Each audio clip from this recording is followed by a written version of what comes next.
Mega Mike the Movie Man back with another mega review. Today I'm going to be reviewing the movie Encanto. I'm going to be going over the good, the bad, and my recommendation on whether you should see the movie or not. But before we get into the review, we are trying to get to 100 subscribers this month. So if you're a new subscriber, go ahead and let me know in the comments below. Also, all my subscribers, go ahead and leave a comment requesting a movie you would like me to review for you. And the movie that gets the most requests in the comments, I will be doing a review for to celebrate those new subscribers. So please make sure you leave those comments below, like the video. Now let's get started.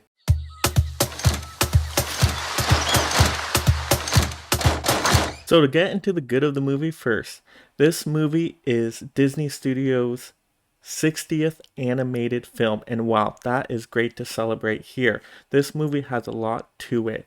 Right off the bat, you are connecting with the main character, Maribel, and just kind of what she's going through, not being granted a power. But she really cares about her family, and she's celebrating everyone in her family. And the exposition scene is great because it's a musical number and it's a lot of fun.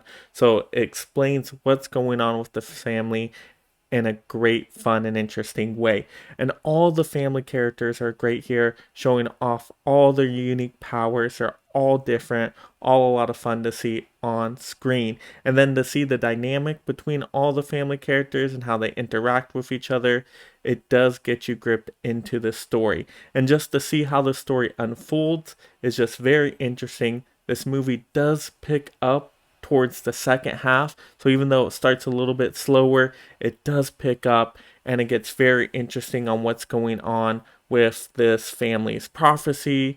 And Maribel is just so relatable, and she's trying to do what is right by her family, but she's kind of seen as the outcast for not having her powers. And so this movie is just another fun Disney animated movie. If you like Disney animation, this one you're going to really connect to. Mirabel! Delivery! I gave you the special since you're the only Madrigal kid with no gift. I call it the not special since, you have no gift. Thanks? The other two characters that really stand out in this movie are going to be Bruno and Luisa. Bruno is the fun, wacky uncle of the story, and he just shows up and really gets the story plot moving along. He has a lot of funny moments. You connect with the character, has a lot of heartfelt moments as well.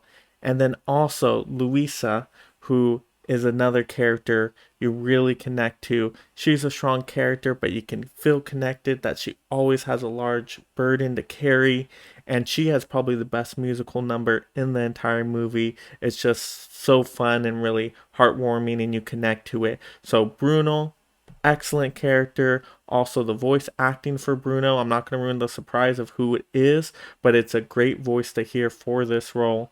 And also Luisa just do a great job in this movie, provide some heartfelt moments. Now to get into the bad of the movie. This movie is not perfect by any means. It is not a top tier animated movie in my opinion. It doesn't get to the level of like a Frozen or a Pixar movie like a Coco. It's just not at that level, even though it's trying to be.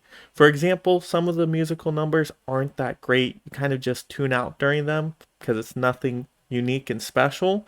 However, it does have some other numbers that are a true gem, like Luisa's musical number. That one's great. So the musical numbers are just kind of hit or miss. And then the characters' powers. When they do show their powers, it's done well enough, but there's never a moment where you're just seeing all their powers in an extravagant way that's something different and unique. If you've seen superhero movies, you've seen these types of powers before, and you've seen them done better. So the powers can be a little underwhelming at certain times. And then the ending of the movie, even though it does end with a nice heartfelt message and it does close up the story nicely, there's not really a big action set piece at the end before we get to the final message of the movie. It just kind of ends and you're like, oh, I wanted a little bit more, maybe about another 5 to 15 more minutes of some big action sequence to get to that heartfelt message.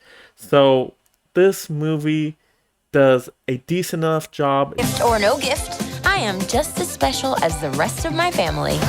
Who wants more pink? All right. the wagon. Maybe your gift is being in denial. Now on to my recommendation of the movie.